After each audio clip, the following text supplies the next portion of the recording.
জোবায়ের বার্জিস সাবনাম বর্ষা নামে 18 বছরের একটা মেয়েকে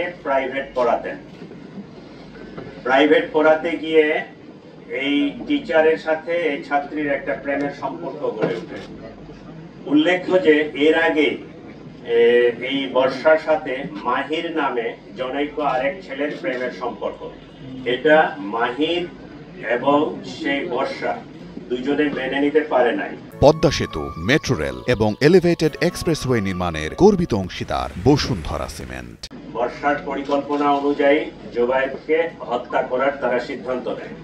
সেই সিদ্ধান্ত মোতাবেক তারা এই ঘটনার দিনে সে প্রাইভেট পড়াতে আসবে 4টার সময়, এই ইনফরমেশনটা পাস করে মাহির তার বন্ধু আইলান সহ তারা পরিকল্পনা মাফিক আগেই তাদের বাসার নিচে এই গলিতে অবস্থান করে জোবায়ের যখন এখানে আসে উপস্থিত হয়, তার সাথে কথা কাটাকাটি হয়, তাকে বর্ষাকে ত্যাগ করার কথা বলা হয়, তার ওখান থেকে সরে আসতে বলা হয়। সে এটা বলে যে সে মেয়ে তো আমাকে ভালোবাসে, আমি কেন সরে যাব। এই এক পর্যায়ে তর্কাতর্কির পর্যায়ে এই চাকু দিয়ে তার গলায় পোস্ট দিলে জোবায়ের রক্তক্ষরণে, অতিরিক্ত রক্তক্ষরণে সেখানে মারা যায়।